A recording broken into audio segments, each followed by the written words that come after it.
We are live 364 days a year. What are we doing here? If Dom turns at SummerSlam, I'm shaving my moustache off. I told you, if that happens, it's going. My lip is cold because of a stupid bet that I made with YouTube.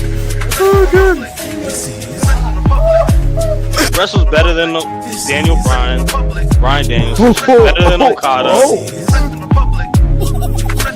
How did you not get sushi after Monday Night Raw? Welcome to Wrestling Republic's daily broadcast, a show where a rotating cast of wrestling fans from around the world come and share and debate their opinions, with live comments from all of you shown throughout, as after all, fans are what makes wrestling so special. So sit back, grab a beverage, and enjoy the show. What's going on, everyone? It's your boy Shad, Tawks, Graps, and we are back with another installment of the Wrestling Republic daily broadcast. We got a jam-packed episode. It's Wednesday. The news is just flowing in the world of professional wrestling. We are going to talk about who the next NXT champion will be. Will Bandito dethrone MJF tomorrow on Dynamite? And are we sensing a TNA problem with the roster? We're going to cover it all as well, giving you our Mount Rushmore. So make sure you stay tuned for all of it. But I can't do this all by myself. I got a prestige panel. And just like this guy always does to me when I'm on the show with Mary, I am so happy to kick it off to the greatest state in all of the US of A, Virginia, Northern Virginia. Even though he's a Commanders fan, he's still my big bro. Ant University. What's going on, man? Good afternoon, students. It's your boy Ant U, and we are here today for the daily broadcast, man. Yeah, we got a jam-packed show. We got some great topics. I can't wait to rock out with this crew on this one. So thank you for that beautiful introduction, Shai. Even though you're an Eagles fan, you my man 50 grand. And I'm glad that we are close. We're going to get together, have some Nando's soon, brother. I promise you, it's going to be fun. No doubt, man. Us as two Virginians got to eat the UK's favorite restaurant in our state and let Ben know that it's whether it's better or not. But last but not least, we got to go out to the West Coast, man. Y'all see him usually host, but today he's hitting the co-host chair.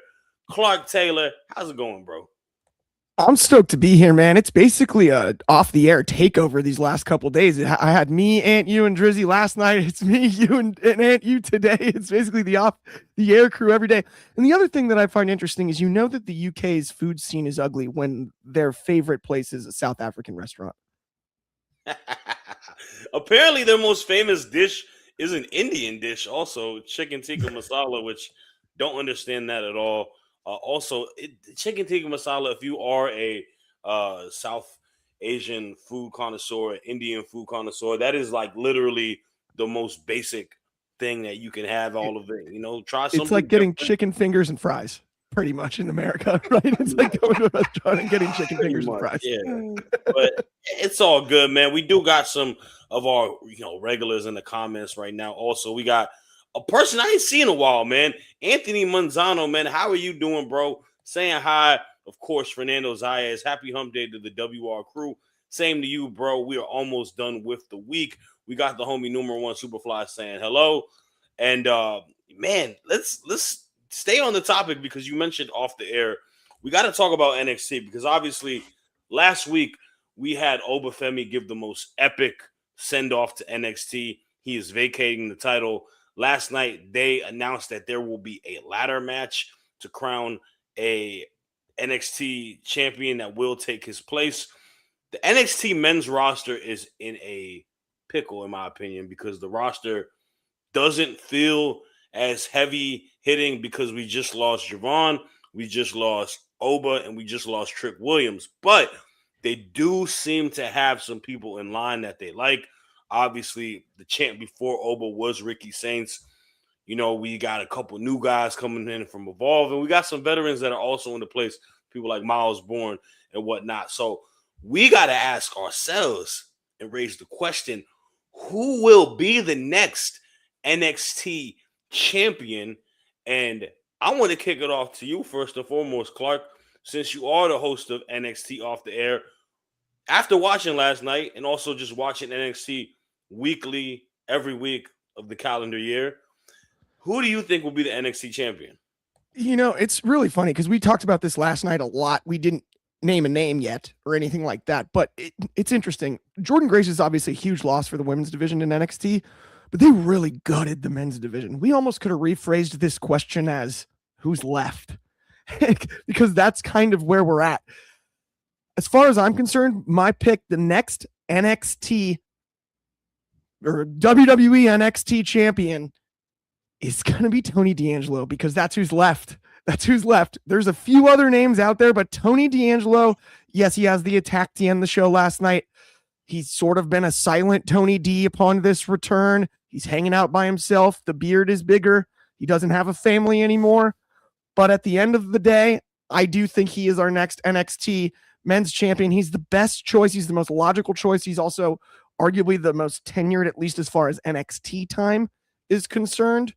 Of who's on the roster right now. And I think he's earned the opportunity, especially given the fact that he's one of the few people that does have a one-on-one victory over Obafemi, who just relinquished the title. I think it would actually make sense for him then to carry it onward because you can at least say when you look back in history, like not Obafemi's still the lineal champion. Well, the guy that won it after does have a win over him. So it sort of tidies up the books a little bit, if that makes any sense. And that's why Tony D is my pick. Okay, that is a really good pick. Obviously, for all the points that you mentioned, he has been repackaged as a new iteration. I mean, this is quite a comparison right here. Anthony Mazzano is comparing him to the Vigilante Sting in the WCW, which, you know, I like the quiet cadence and him not just telling us what's up so far and just kind of being pissed off and angry. It makes you a lot more interested. And that's one thing that I was saying for the longest time. I don't know if the mob boss was going to work potentially on the main roster, right? I feel like a lot of it felt super gimmicky, but now they've repackaged him. And I feel like he feels like a threat to the division. And like you mentioned, man, this is a guy that's got a win over the person that just vacated the title, right? Obafemi. So he's definitely worth the credentials. But Ant, you are a huge NXT fan as well. So I'm really interested to see who do you think will be the next champ. So I had someone that I was going to pick, but you know, the stipulation for him to get in the match is he has to give up the North American Championship, and I don't see him doing it. So I'm going to switch my pick, and I got to go with the man from light skin state. I think Mr. Dion Lennox has a great chance with Dark State behind him, coming out, giving him support, maybe a little underhandedness here. It is going to be a ladder match, so it's no holds barred. So this could play into Dark State's hands. They can come out and cause chaos and get them the championship that they have not had yet. So he looks like a superstar, he's starting to be a lot more aggressive in his character build. So I think this could be the year for Dark State. Dark State as a whole is not very good, but I think if they start breaking off, with Dion Lennox winning the championship, Saquon Sugars going off by himself, being the great person he is, Osiris needs to just become a monster, and then the other guy can just become the jobber that he is. So. The Diddy Party guy. Cutler has no chance. The Freak Bowl, the nut ass Freak Bowl. Yeah. How did they find that guy to be in the group? Why is he got him in the group? Why is he in the group? He got beat up by BJ Ray. I don't know. Why does he why is that his gimmick? Is just saying sus stuff, man. Just being stuff, man. It's bizarre. He is definitely a bizarre guy. Does he even know that he's saying sus stuff? That's the question, by the way. We could probably spend the rest of the show breaking that one down, psychoanalyzing. I feel like he has to. I feel like he kind of he probably on a weekly basis writes down outlandish things to say. That's his character, right? Right, but part of it feels like the first time it takes away happened on from accident. everything Dark Stake should be. Yeah, no, definitely does. I mean, there's Yeah. supposed to be a sense of like a faction that you're supposed to fear. Like You kind of sinister. just laugh and see him that way. That's always been my issue with it. I don't feel like there's never been a direction for them as a team.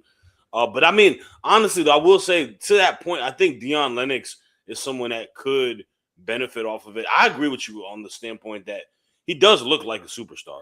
You know, he's a guy that's super athletic. He's got the world champion build, right? He's a big, like, stocky dude. He's really fast. He's super athletic. Former NFL player, also in the same realm as someone like a Braun Breaker that you can compare him to.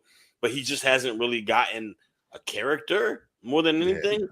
So I think maybe throwing the title on him can kind of force you to like take him a little bit more serious and put him in through the ringer. So I mean, that's a good call. We got a couple of predictions here. We got Christopher Leclerc saying that he got Joe Hendry becoming the next NXT champion. And then also number one Superfly, he's also saying, say his name and he appears. We believe in the Joe Hendry as the next NXT champion. We also got Fernando Zayas picking Ricky Saints to be the next champion. Well, guys, I hate to break it to you because I think I know who the next champion is going to be. And that is the next big thing in NXT. That is the guy who is going to fill that void that Obafemi, that Trick Williams, Javon Evans are leaving. That is someone who in a matter of a few minutes last night looked like a bigger star than a Ricky Saints, than a Joe Hendry, than anybody, honestly. He looked like a dominant beast, and that is DMV's own Keanu Carver. I am predicting that they are going to take the reins, give him the belt, and allow him to just pretty much take over. This is Aaron Rodgers coming in after Brett Favre for Obafemi, right? This is just the easiest plug and play. This is Steve Young after Montana. This is going to be incredible because this guy is a beast, just a straight beast, super strong, super athletic, and he looks so imposing, and he does everything to a T, like just so correctly as a world champion. And if you want, like, this is the game. We are looking for tomorrow's stars in the WWE. We are looking for the people that are going to potentially headline a WrestleMania, that are going to be a world champion, an intercontinental champion, a U.S. champion. I see that in him. No offense to Ricky Saints. No offense to Joe Hendry. I know what you guys are. You guys are just fine. You guys have played your role in professional wrestling, and it's been great.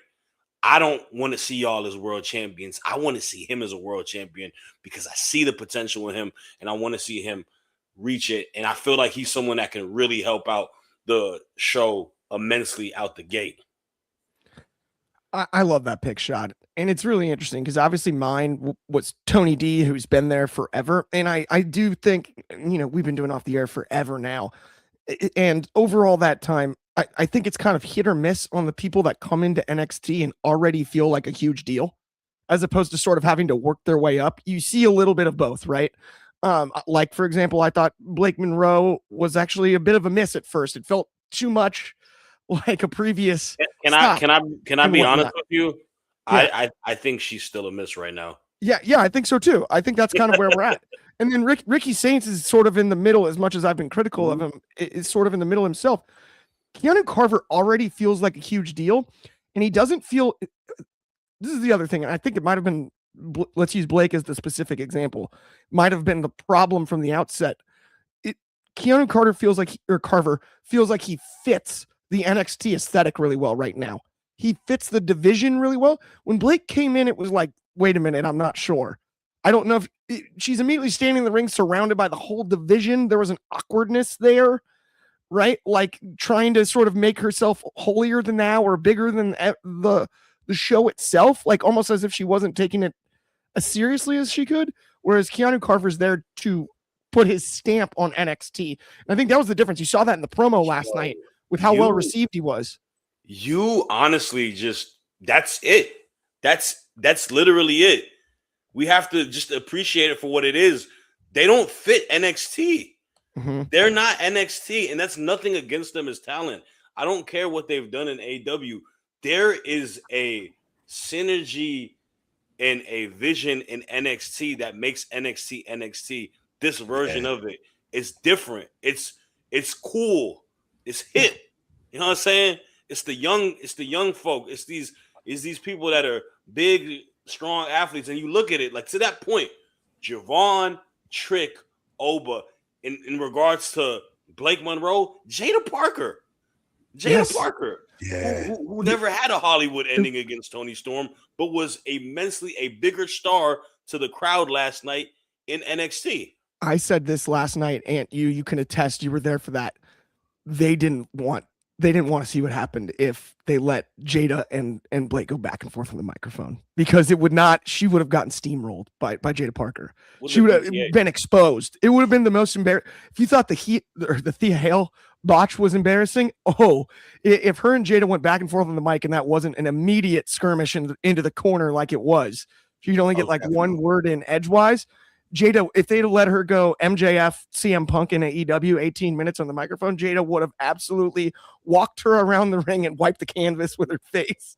Like it would have been an embarrassment. I found that fascinating last night. To me, that was the most interesting segment of NXT last night. I just love how Jada came back last night and how the crowd received her as like a complete face. Like there was no kind of heel energy in her. She had a big smile. She came back out, was red. Like, and as we discussed last night, Clark, I loved the way they brought her out and didn't let her talk yet. It was just like, here I am. I'm back. Now you get to see me in action. Wait till next week. I loved it. I thought they were protecting Blake as much as anything, though. That was my first instinct. They're protecting Blake from the inevitable. If those two go back and forth on the mic, inevitably that ends badly for Blake Monroe.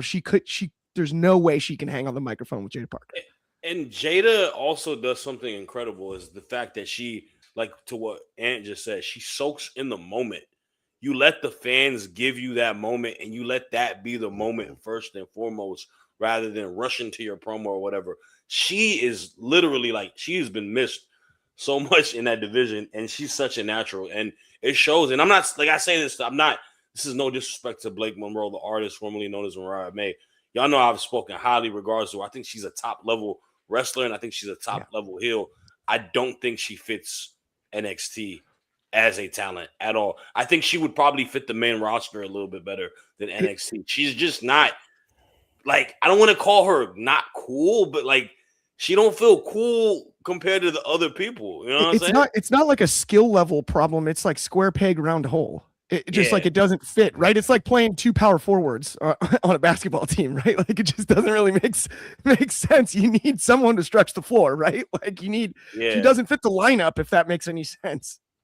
That's a poor analogy, but still. And I feel like Julia was the same way in NXT.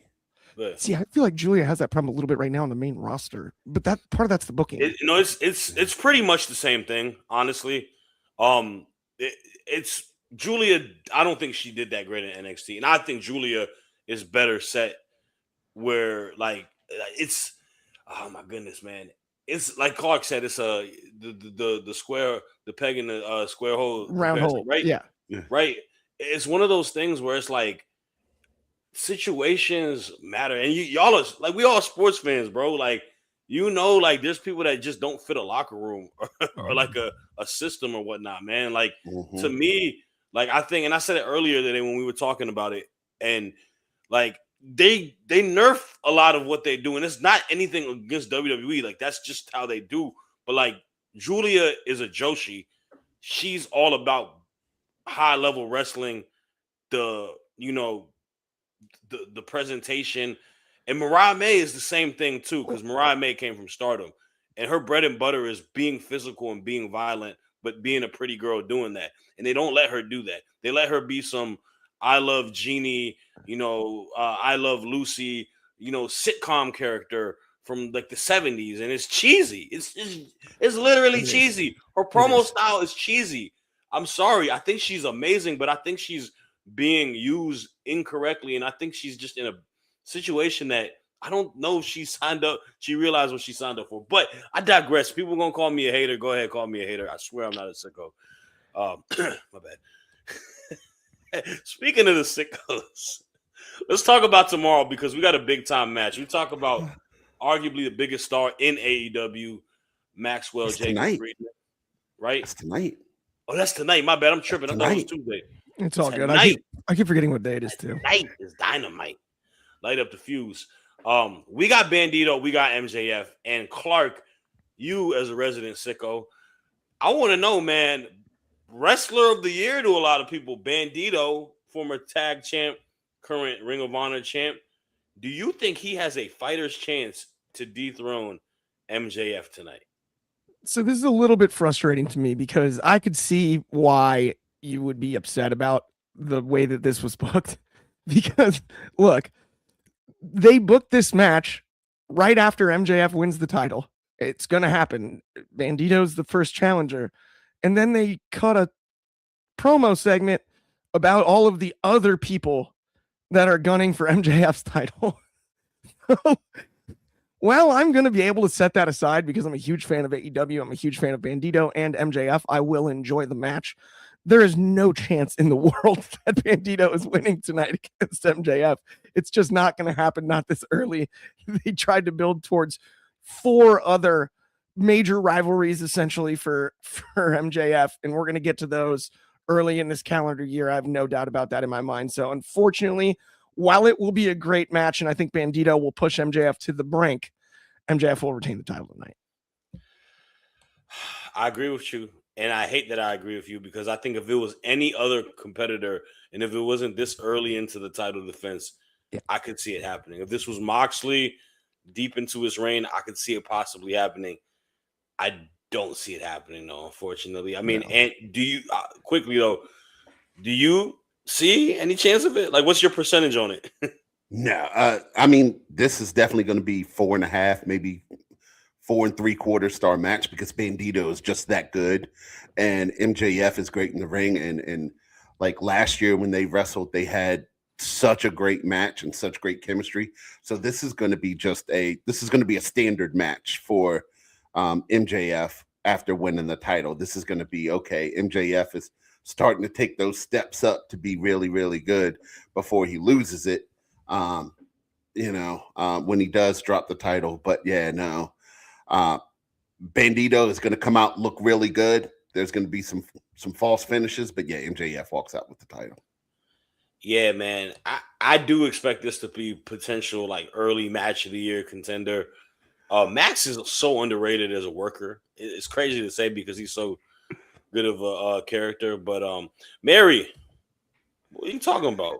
Who forgetting about you? We didn't read her comments. Jeez. We got a flow going on conversation, and I'm getting to comments right now. So we read Mary's comments saying we forgot about her. We didn't forget about you. That's me acknowledging you. She also says that Bandito and MJF is going to be ridiculous tonight. It definitely is going to like just go absolutely crazy. We got number 1 Superfly with probably comment of the night so far. Unfortunately, I just can't see Bandito dethroning MJF. The only way I can see that happening is if Jeff Jarrett makes a random appearance, screws over MJF, then restarts their feud that nobody wants. Look here, sir. You predicted after 12 years, 3 stages of hell is going to happen.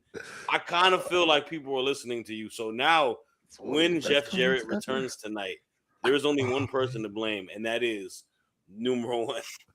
That was really well thought out. Oh, man. We also got Anthony Manzano saying, I'm sticking to what I've been saying. Maxwell should not have gotten the title. It should have been either Swerve or Hangman, who have been on TV more. I really am happy that you're back in the comments, bro. It is a great place when you're here. I also love when you write comments that make absolutely no sense, Anthony Manzano. That is one. He's the biggest star in that company, man. Come on, man. We saw Hangman. If you mean Hangman should have kept his title, okay, fine. But he lost it. After he lost it, it is what it is. Swerve, there's not like a push for it at that point. For Max, it's a surprise, it's a return, and it's a fresh start. And you can get feuds with those guys with him as we go through this. So, respectfully, though, no comment is a bad comment, though. That's why I read it. And then we got one other comment because Chris Leclerc is saying tomorrow is the debut of TNA on AMC. And my, oh my, that makes a lot of sense because that is what we're going to talk about on this next topic, because I'm going to take credit for this one too, because I said it last week. TNA is in a very, very strange influx going into this new start, right? Because a lot of contracts are up. Now, they have retained a lot of people. They just re-signed Mustafa Ali, Jody Threat, Cedric Alexander, to name a few. But we have seen them lost Joe Hendry, Jordan Grace, potentially Leon Slater to the WWE. Also, the Motor City Machine Guns. On the AEW side, we have seen them lose Speedball Mike Bailey, and we have seen them lose Josh Alexander. And they just lost Jake something as well. So they've lost a lot of people that are on the top of the card. Obviously, you want to say the product has gotten bad since the partnership with the WWE. But as a company, I feel like you do need a bit of a roster. To me, it's a little concerning. And there's a lot of pending free agents who have not come back yet. The Rascals are also in the free agent market. So, and I want to ask you, obviously someone that has been watching TNA go from roster to roster to roster, like myself, do you think they are losing too many wrestlers, and do you have a bit of concern for their roster? I do. And just finding out, you forgot to mention, Shad, that the all four members of the Rascals contract is up and they're leaving.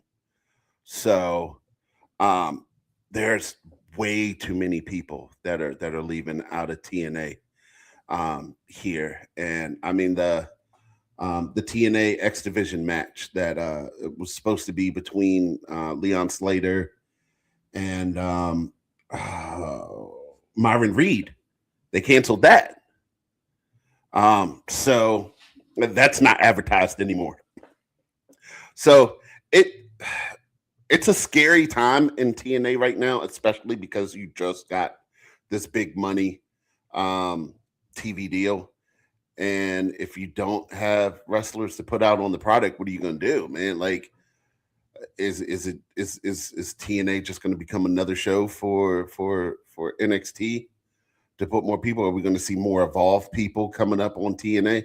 I don't know, but they're going to have to do something. I know they're doing a good job at trying to retain who they can, but I mean, the guys that they're retaining, are old wrestlers, and they're not going to be able to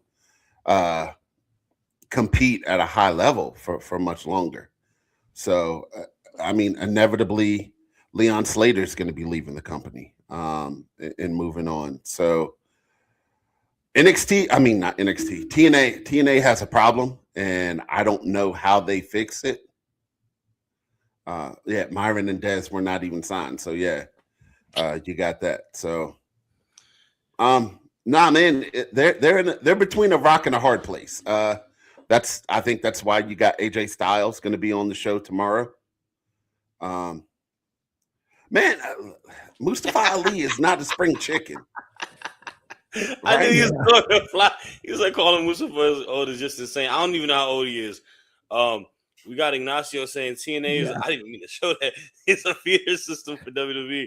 As long as everyone has an understanding, you can see that they all are now. It's just WWE's entity. Man, Ignacio, you on Facebook? I ain't know. I'll say this. I can't wait for 3 weeks and 2 days from now until we don't have to talk about TNA ever again for like 10 more years till they do something else relevant once we get over the stupid TV deal. So we talk about them every week like it's a huge deal. Once the dust gets knocked off, they're on AMC Thursday nights in 3 weeks. Well, see you next year at best or whatever. Slammiversary. We'll give you your 5 minutes. And trying to make TNA a big deal right now is like in Mean Girls trying to make fetch cool. It's just not. It's not going to work. It's not going to happen. It's not in the cards. I'm sorry. It's over. They tried. They did their best. I mean, you know what? It is one of those things. So it's hard for me. It's hard for me because I don't disagree with a lot of what you're saying, right? And I don't want to come off as a hater.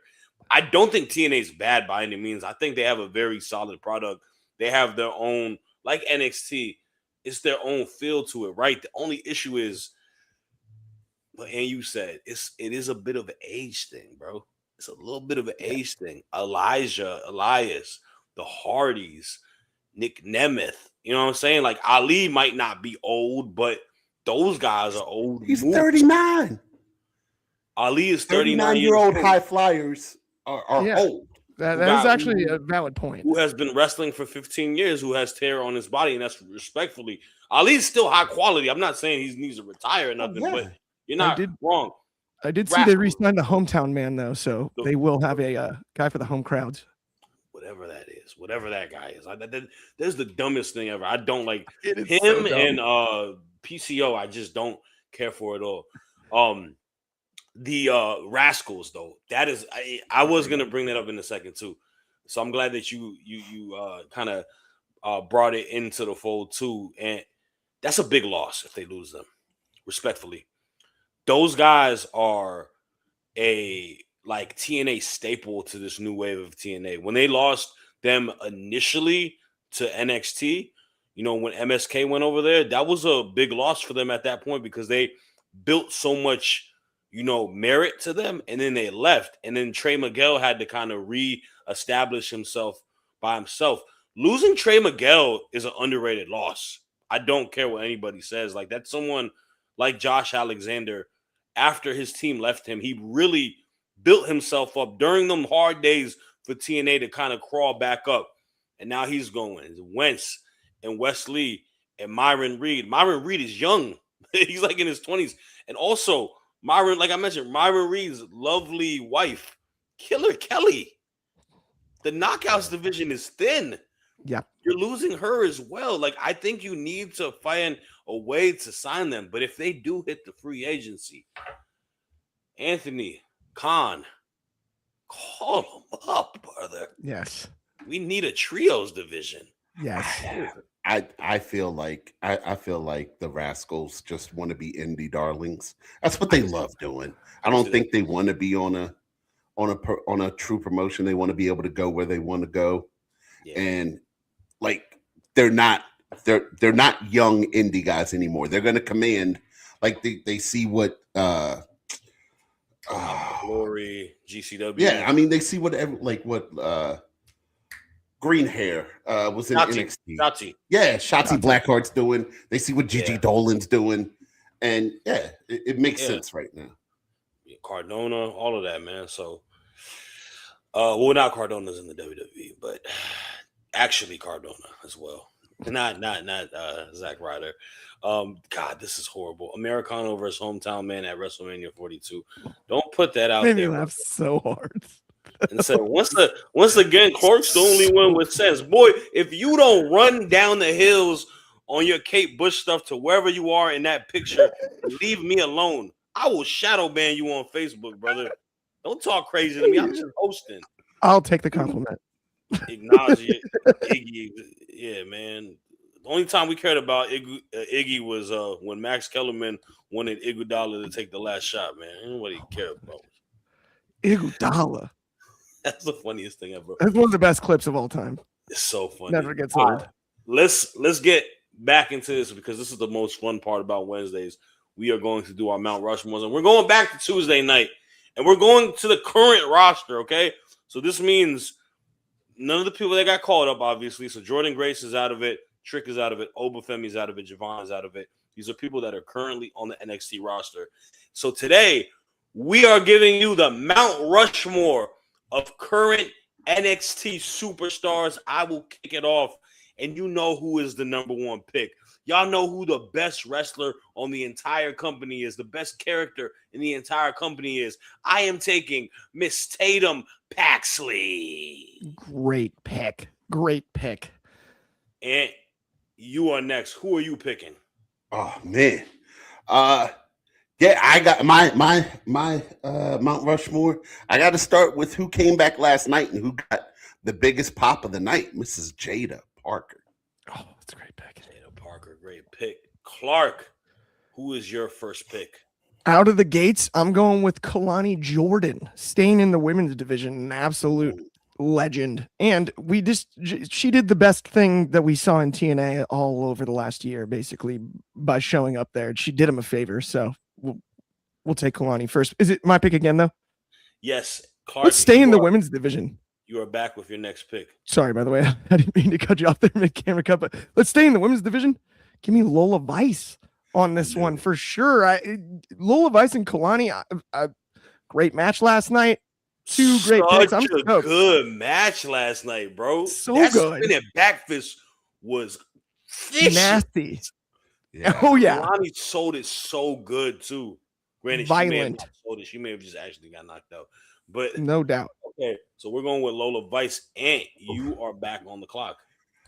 Got to stay in the women's division and go with the lady who has the best finisher in the game right now. Give me Miss Sol Ruka. That's a pick. That is a heck of a pick right there. So he's taking Sol Ruka.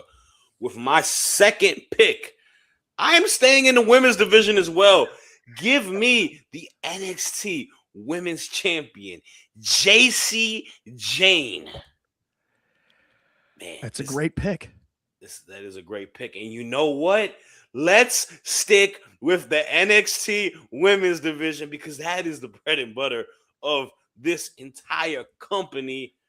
I am going to select Kendall Gray, the best grappler on the entire roster. Solid pick. Ooh, that's a really good pick. Okay. So I guess it comes back to me. If you're going to take a guy, you got to take the best heel in the game on NXT right now. So give me Mr. Ethan Page, dual belt Ethan Page. Oh, I can't believe you had to do that. I thought we had a thing going, man. I really thought we had it going there. I thought we were gonna make it happen. We were, dude. I was looking at the roster too. We can almost get the whole roster. Go ahead. If you think about it, I'm gonna go. Why take mine back? Give me Izzy Dame. No, shoot, I was gonna take Izzy Dame just now. Nah. I'm with Ethan. You got Ethan Page. I'm gonna take Izzy Dame with my next pick, the North American Women's Champion. I think that's a no doubt, no brainer pick. She makes a lot of sense. It would have been Thea had she been able to hang on to that title for a little bit longer, but obviously that wasn't the case. And then for my final pick, I'm gonna stay in the women's division and take the Speed Champion Fallon Henley for my final pick of my Mount Rushmore. I think it's a great one, no doubt about it. Okay, it's still a little toxic over here. And who was your last pick? So yeah, if we're gonna go back to the women's division, got to, and so I mean, yeah, give me Ren QCC, give me Ren Sinclair. Ren Sinclair. Ren Sinclair. I like it. With the last pick of my Mount Rushmore, I am going to select Lola Vice. Wait, I took Lola with my Lola Vice pick. already got taken. Did you already take her? That was my second pick. Scratch that out. You went Kalani and Lola back to back. Yeah, I forgot you did go back to back. My fault. With my last pick of the NXT Mount Rushmore, I am going to select Joe Hendry, man. I gotta pick Joe Hendry. Come on. Say his name and he appears. I'll pick one male wrestler. I'm gonna pick. You had Ariana Grace, Blake Monroe, and Thea Hale, Tyra May Steele, and Zarya basically were who was left. I mean, it was between. I was thinking of Blake Monroe, honestly. I just thought it would be super funny if we did all of our Mount Rushmores and the only dude picked was Ethan Page. That would just be all the women wrestlers and just Ethan Page in the middle of the draft. If I had took Ricky Saints, it would have been all women. It would have been. I agree. You picked the snake on your Mount Rushmore. You did take Izzy Dame. That was.